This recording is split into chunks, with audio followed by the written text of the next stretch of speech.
নমস্কার বন্ধুরা, ভদ্রসর study centre চ্যানেলে তোমাদের স্বাগতম।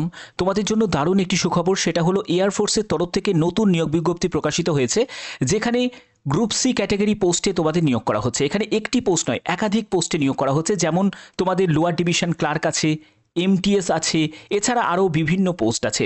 যেখানে যোগ্যতা, তোমার যদি মাধ্যমিক পাস যোগ্যতা থাকে তাহলে অবশ্যই আবেদন করতে পারবে। যাদের উচ্চ মাধ্যমিক পাস যোগ্যতা আছে তারাও আবেদন করতে পারবে। সম্পূর্ণ পার্মানেন্ট পোস্টে নিয়োগ করা হচ্ছে। এখানে বেতন তোমাদের শুরুতেই 35,000 টাকা তোমাদের শুরুতে বেতন থাকবে। মেল ফিমেল বোথ ক্যান্ডিডেটই আবেদন করতে পারবে। আবেদনের শেষ তারিখ হচ্ছে 8ই জুন 2025। প্রত্যেক রিজিয়ন ওয়াইজ কিন্তু এই নিয়োগটি করা হচ্ছে, অর্থাৎ যেমন ওয়েস্ট বেঙ্গল একটি রিজিয়ন আছে, এছাড়া তোমাদের আসাম একটা রিজিয়ন আছে, এরকম কিন্তু বিভিন্ন রিজিয়নে তোমাদের নিয়োগ করা হচ্ছে এবং সেখানেই তোমাদের পোস্টিং হয়ে যাচ্ছে। তো সম্পূর্ণ গুরুত্বপূর্ণ তথ্য থাকবে এই ভিডিওতে। তোমরা জানো আমি প্রতিনিয়ত তোমাদের জন্য লেটেস্ট আপডেটগুলো প্রোভাইড করে থাকি। আর যদি এরকমই যদি লেটেস্ট অথেন্টিক ইনফরমেশন পেতে চাও, কি করতে হবে? চ্যানেলটাকে সাবস্ক্রাইব করে বেল আইকনটাকে অল করে রাখতে হবে, তাহলে তোমাদের কাছে প্রতিনিয়ত নোটিফিকেশন পৌঁছে যাবে। তো দেখতে পাচ্ছ যে আমি নোটিফিকেশনটা ওপেন করে নিয়েছি। তো তোমাদের প্রথম যে পোস্টটি সেটি হলো লোয়ার ডিভিশন ক্লার্ক। দেখতেই পাচ্ছ এলডিসি পোস্টে নিয়োগ করা হচ্ছে, যেখানে লেভেল 2 অনুযায়ী তোমরা বেতন পাবে। এখানে যোগ্যতা হলো উচ্চ মাধ্যমিক পাস। তুমি যদি উচ্চ মাধ্যমিক পাস হয়ে থাকো তাহলে তুমি আবেদন করতে পারবে। টাইপিং স্পিড টেস্ট তোমাদের নেওয়া হবে। ইংলিশে যদি টাইপ করো তাহলে 35টি শব্দ প্রতি মিনিটে টাইপ করতে হবে, অথবা তুমি চাইলে হিন্দিতেও টাইপ করতে পারো, সেখানে 30টি শব্দ প্রতি মিনিটে টাইপ করতে হবে। এছাড়া তোমাদের হিন্দি টাইপিস্ট পোস্টও আছে, সেখানে লেভেল 2 অনুযায়ী বেতন থাকবে। 12 ক্লাস পাস তোমাদের হতে হবে এবং এখানেও তোমাদের ইংলিশে যদি টাইপ করো সেখানে 35টি শব্দ প্রতি মিনিটে টাইপ করতে হবে, আর যদি তুমি হিন্দিতে টাইপ করো সেখানে 30টি শব্দ প্রতি মিনিটে টাইপ করতে হবে। ঠিক আছে? তো এরপরে দেখো আরও অন্যান্য বিভিন্ন পোস্ট আছে। আমি সম্পূর্ণ পোস্টগুলো তোমাদের কাছে এখানে ক্লিয়ার করব। দেখো এখানে অনেকগুলো পোস্ট আছে, সব কটা পোস্ট তোমাদের কাছে এখানে ডেসক্রাইব করব। তারপরে দেখো 3 নম্বর পোস্টটি হচ্ছে স্টোর কিপার। এই পোস্টের জন্য যদি আবেদন করতে চাও, এখানেও তোমাদের উচ্চ মাধ্যমিক পাস যোগ্যতা প্রয়োজন এবং ডিজারেবল কোয়ালিফিকেশন হিসাবে তোমরা যে এই যে এক্সপিরিয়েন্স তোমরা দেখতে পাচ্ছ, হ্যান্ডলিং, স্টোর কিপিং, অ্যাকাউন্টস, এগুলো হচ্ছে তোমাদের অগ্রাধিকার দেওয়া হবে যদি তোমাদের কোনো অভিজ্ঞতা থাকে। বাট এটা কিন্তু ম্যান্ডেটারি নয়। এখানে ম্যান্ডেটারি যেটা সেটা হলো উচ্চ মাধ্যমিক পাস হতে হবে।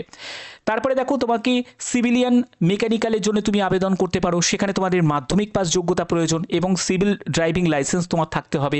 এছাড়া আরও অন্যান্য পোস্ট আছে, যেমন কুক পোস্ট আছে, যেটা গ্রুপ ডি ক্যাটাগরির মধ্যে পড়ছে, সেখানে তোমাদের মাধ্যমিক পাস যোগ্যতা প্রয়োজন এবং 1 বছরের তোমাদের অভিজ্ঞতার সাথে তোমাদের ক্যাটারিং কোনো সার্টিফিকেট বা ডিপ্লোমা থাকতে হবে।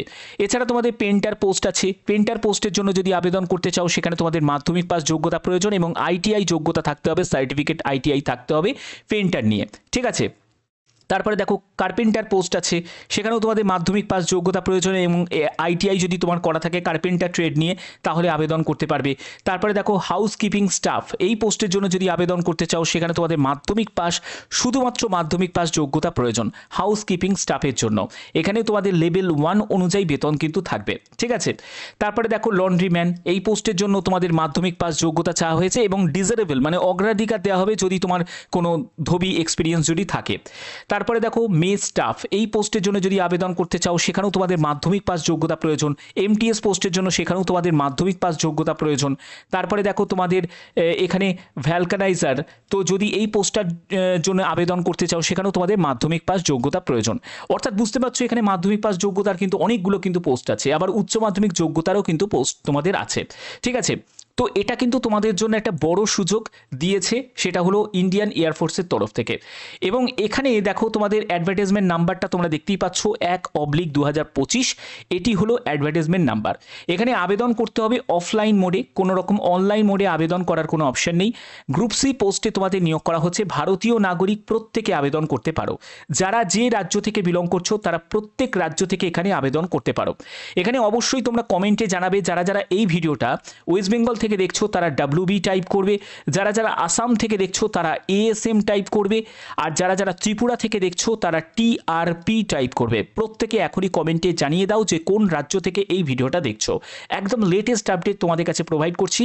তোমরা দেখো দেখো এখানে তোমাদের পোস্টাল অ্যাড্রেস, যারা যারা ওয়েস্ট বেঙ্গলে তোমরা অ্যাপ্লাই করবে তাদের এই ঠিকানায় তোমাদের পাঠিয়ে দিতে হবে। অ্যাপ্লিকেশন ফর্মটা তোমাদের দেখাচ্ছি, এই অ্যাপ্লিকেশন ফর্মটা তোমাদের এই ঠিকানায় পাঠিয়ে দিতে হবে। যারা যারা ওয়েস্ট বেঙ্গলে তোমরা এয়ার অফিসার কমান্ডিংয়ে যারা অ্যাপ্লাই করবে, এখানে পোস্টাল অ্যাড্রেস হচ্ছে এটা। এখানে তোমাদের ওয়েস্ট বেঙ্গলের ক্ষেত্রে কোন কোন পোস্টগুলো আছে দেখো, এখানে সম্পূর্ণ ডিটেলস দেওয়া আছে এবং এখানে সবকটি পোস্টই কিন্তু পার্মানেন্টভাবে নিয়োগ করা হচ্ছে এবং সবকটি পোস্টই কিন্তু তোমাদের যে পিডাব্লিউবিডি ক্যাটাগরি থেকে যারা আছে তারাও কিন্তু আবেদন করতে পারে। এবং এখানে দেখো এই জায়গাটা ক্লিয়ার করা আছে যে টোটাল তোমাদের ভ্যাকেন্সি হচ্ছে 148টি। তার মধ্যে তোমরা যারা যারা আসাম থেকে বিলং করছো, তোমাদের এয়ার অফিসার কমান্ডিং আসাম তোমরা দেখতে পাচ্ছ, এইটা হচ্ছে পোস্টাল অ্যাড্রেস, তোমাদের এলডিসি পোস্টের জন্য নিয়োগ করা হচ্ছে। তারপরে দেখো যে ওয়েস্টার্ন এয়ার কমান্ড, এখানে যদি তোমরা আবেদন করতে চাও সেখানে দেখো তোমাদের হিন্দি টাইপিস্টে নিয়োগ করা হচ্ছে। তারপরে দেখো তোমাদের সেন্ট্রাল অ্যাকাউন্টস অফিসে যারা যারা নিউ দিল্লিতে আবেদন করতে চাও সেখানে তোমাদের এলডিসি পোস্টে নিয়োগ করা হচ্ছে। সবথেকে বেটার আছে অপশান আছে সেটা হলো ওয়েস্ট বেঙ্গলে। ওয়েস্ট বেঙ্গলে দেখো সবকটা পোস্টে কিন্তু নিয়োগ করা হচ্ছে। ওয়েস্ট বেঙ্গলে এবারে সুযোগটা বেশি ভালো দেওয়া হয়েছে, ভ্যাকেন্সি কম কিন্তু এখানে কম্পিটিশনও অনেক সময় কিন্তু কম থাকে, ঠিক আছে? তার জন্য এই সুযোগটাকে কেউ হাতছাড়া করো না, কাজে লাগানোর চেষ্টা করো, কারণ এটা কিন্তু তোমাদের জন্য প্রত্যেকের জন্য একটা বড় অপরচুনিটি। তো দেখো এখানে তোমাদের এজ লিমিট কি প্রয়োজন, এজ লিমিট হচ্ছে 18 থেকে 25 বছরের মধ্যে তোমার বয়স হতে হবে এবং যারা ওবিসি ক্যান্ডিডেট তারা বয়সে 3 বছর ছাড় পাবে, এসসি এসটিরা বয়সে 5 বছর ছাড় পাবে এবং পিডাব্লিউবিডি ক্যাটাগরি থেকে তারাও কিন্তু এখানে রিল্যাক্সেশন পেয়ে যাচ্ছে। তারা 10 বছর নর্মালি রিল্যাক্সেশন পেয়ে যাচ্ছে, এসসি এসটি হলে 15 বছর রিল্যাক্সেশন পেয়ে যাবে, ওবিসি পিডাব্লিউবিডি ক্যাটাগরি থেকে হলে 13 বছর রিল্যাক্সেশন পেয়ে যাবে, ঠিক আছে? এছাড়া দেখো তোমাদের আর কি কি বলা হচ্ছে, সিলেকশন প্রসেস। সিলেকশন প্রসেসের জন্য তোমাদের একটি রিটিন এক্সাম হবে। রিটিন এক্সামের ক্ষেত্রে যে এলডিসি আর হিন্দি টাইপিস্টের ক্ষেত্রে দেখো, এলডিসি আর হিন্দি টাইপিস্টের ক্ষেত্রে তোমাদের সিলেবাস যেটা থাকছে সেটা হচ্ছে জিআই থাকবে, ইংলিশ ল্যাঙ্গুয়েজ, নিউমেরিক্যাল অ্যাপটিটিউড এবং জেনারেল অ্যাওয়ারনেসের ওপর। এমটিএস, এইচকেএস, তারপরে লন্ড্রিম্যান, মেস স্টাফ এবং ভালকানাইজার এই পোস্টের জন্য তোমাদের জিআই, রিজনিং, তারপরে নিউমেরিক্যাল অ্যাপটিটিউড, জেনারেল ইংলিশ এবং জেনারেল অ্যাওয়ারনেসের ওপর প্রশ্ন থাকবে। এবং আদার যেসব ট্রেড ক্যাটাগরি যে পোস্ট আছে সেখানে তোমাদের জিআই থাকবে, নিউমেরিক্যাল অ্যাপটিটিউড থাকবে, জেনারেল ইংলিশ, জেনারেল অ্যাওয়ারনেস এবং ট্রেড রিলেটেড কোশ্চেনও তোমাদের থাকবে, ঠিক আছে? এখানে কোশ্চেন পেপারের যে ল্যাঙ্গুয়েজ সেটা হচ্ছে ইংলিশ এবং হিন্দি, এই হচ্ছে ল্যাঙ্গুয়েজ।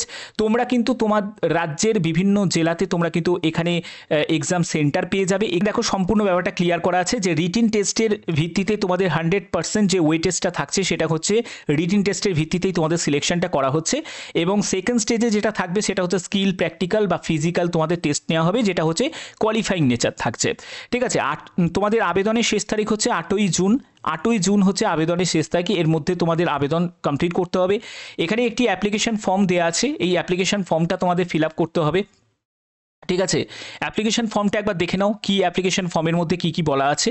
সেখানে হচ্ছে তোমার এখানে তুমি যে পোস্টে আবেদন করছো সেই পোস্টের নামটা দেবে এবং তোমাদের এখানে ইউনিটটা দিয়ে দেবে। এবার তোমার এখানে একটি পাসপোর্ট সাইজের ছবি লাগিয়ে দিতে হবে, ক্যান্ডিডেটের name, father name, date of birth, অবশ্যই তোমাদের ডেট অফ বার্থের সার্টিফিকেট সেলফ অ্যাটেস্টেড করতে হবে, করে অ্যাপ্লিকেশন ফর্মের সাথে অ্যাটাচ করতে হবে। এজ তোমার অন দ্য লাস্ট ডেট অনুযায়ী, মানে 8ই জুন অনুযায়ী তোমার বয়স কত হচ্ছে সেটা তোমাকে ক্যালকুলেশন করে বসাতে হবে। ইয়ার, মান্থ এবং ডেটসটা উল্লেখ করতে হবে, তোমার অ্যাড্রেসের ডিটেলসটা দিতে হবে, পিনকোড নাম্বার, স্টেট দিতে হবে, পার্মানেন্ট অ্যাড্রেসের সম্পূর্ণ ডিটেলসটা দিতে হবে, তুমি কোন কাস্ট থেকে বিলং করছো সেই কাস্টটা দিতে হবে এবং তার রিলেভেন্ট সার্টিফিকেট তোমাদের দিতে হবে, এডুকেশন কোয়ালিফিকেশন তার সার্টিফিকেট দিতে হবে। তারপরে হচ্ছে তোমার যদি আদার কোয়ালিফিকেশন বা এক্সপিরিয়েন্স থাকে সেটা মেনশন করতে পারো। এখানে তুমি কোন ক্যাটাগরি পোস্টের জন্য অ্যাপ্লাই করছো সেই ক্যাটাগরি মেনশন করবে। তারপরে দেখো তোমার যদি আইটিআই কোনো ট্রেনিং থাকে বা এক্সপিরিয়েন্স থাকে সেটা মেনশন করতে পারো। তোমার ডোমিসিল সেটা তোমরা এখানে তার জন্য অ্যাটাচ করতে পারবো। কি অ্যাটাচ করবে সেটা হলো আধার কার্ড। আধার কার্ডটা কিন্তু খুব প্রয়োজন আছে, ঠিক আছে? তারপরে হচ্ছে তোমার যদি এমপ্লয়মেন্ট এক্সচেঞ্জের কার্ড যদি করানো থাকে, সেখানে যদি রেজিস্টার্ড করা থাকে তাহলে অবশ্যই ইয়েস করবে, না হলে তুমি নো করে দেবে। তো এগুলো করার পরে তোমাদের সই করতে হবে এবং তোমাদের ফর্মটা পাঠিয়ে দিতে হবে। এবার দেখো এর যে পরিষ্কার যে ফর্মটা, এটা তোমরা কদিন পরেই তোমরা পেয়ে যাবে অফিসিয়াল ওয়েবসাইটে, ঠিক আছে? তো এই হচ্ছে মেন আপডেট। এটা কিন্তু এমপ্লয়মেন্ট নিউজ পেপারে কিন্তু এই মানে এই নোটিশটা কিন্তু রিলিজ করেছে। আর এখানে আবেদন করার জন্য আর কি কি তোমাদের প্রয়োজন, একটা হচ্ছে 10 টাকার তোমাদের পোস্টেল স্ট্যাম্প তোমাদের লাগছে, আর কিচ্ছু তোমাদের আবেদন মূল্য লাগছে না, সম্পূর্ণ ফ্রি অফ কস্টে প্রত্যেকে আবেদন করতে পারছো, ঠিক আছে? এখানে দেখো তোমাদের ইংলিশ অথবা হিন্দি এই দুটো ল্যাঙ্গুয়েজেই কিন্তু তোমাদের অ্যাপ্লিকেশন ফর্মটা ফিল আপ করতে হবে এবং তোমাদের সেলফ অ্যাটেস্টেড সম্পূর্ণ ফটোকপি থেকে সম্পূর্ণ ডকুমেন্টস সব কিছু তোমরা সঙ্গে অ্যাটাচ করবে এবং এনভেলপের ওপর অবশ্যই তোমরা লিখবে কোন পোস্টে তুমি আবেদন করছো, কোন ক্যাটেগরি থেকে তুমি আবেদন করছো, ঠিক আছে। আর দুটো পাসপোর্ট সাইজের ছবি সেটা কিন্তু তোমরা অ্যাপ্লিকেশন ফর্মের সাথে তোমরা অ্যাফিক্স করে দেবে। এগুলো কিন্তু তোমাদের করতে হবে, আদারওয়াইজ কিন্তু সেই ফর্ম অ্যাকসেপ্ট হবে না। ওকে, তো এই হচ্ছে মেন ব্যাপার। তো এটা কিন্তু প্রত্যেকের জন্য, একজন পুরুষ প্রার্থী হোক বা মহিলা প্রার্থী হোক, প্রত্যেকের জন্য একটা বড় অপরচুনিটি। অবশ্যই তোমরা ইন্ডিয়ান এয়ারফোর্সের জন্য আবেদন করো, কারণ এটা যেহেতু পার্মানেন্ট পোস্টে নিয়োগ করা হচ্ছে, ভ্যাকেন্সি কম, কিন্তু সবথেকে বড় ব্যাপার হচ্ছে ইন্ডিয়ান এয়ারফোর্সের মতো একটা রেপুটেড জায়গায় কিন্তু তোমাদের এই নিয়োগটি করা হচ্ছে, যেহেতু সেই সুযোগটাকে অবশ্যই তোমরা কাজে লাগাতে পারো। কারণ তোমাদের যেসব পোস্টিংগুলো হবে সেটা ওয়েস্ট বেঙ্গলের মধ্যে পোস্টিং হবে। যারা যারা অন্য রাজ্য থেকে তারাও আবেদন করতে পারো, যেমন আসামেও আছে, এছাড়া তোমাদের নিউ দিল্লিতেও আছে। তোমরা তোমাদের পছন্দ মতো জায়গায় তোমরা পোস্টিং পেয়ে যাবে। তো আশা করি তোমাদের ভিডিওটা ভালো লেগেছে। এরকমই যদি গুরুত্বপূর্ণ অথেন্টিক ইনফরমেশন পেতে চাও, অবশ্যই তোমাদের চ্যানেলটাকে সাবস্ক্রাইব করতে হবে, বেল আইকনটাকে অল করে রাখতে হবে। এখনের মতো এটুকুই, টাটা।